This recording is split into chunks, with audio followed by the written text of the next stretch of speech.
Secondly, there's another round of Russia-Ukraine talks this weekend, Sunday. I wonder if you can walk us through with the president, how he'll be involved in that, if at all. We'll be talking to President Putin, President Zelensky ahead of those meetings. I'm not tracking any scheduled calls at this point in time.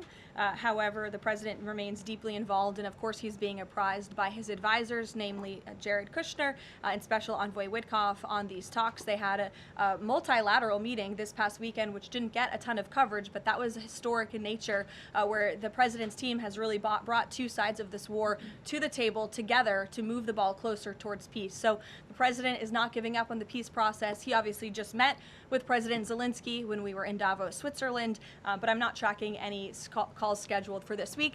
On one more foreign policy point, I will point out, as you all saw, the last remaining body of the hostages, Israeli hostages in Gaza, has been returned. This is a huge foreign policy feat for the President of the United States, for the State of Israel, and frankly for the whole world.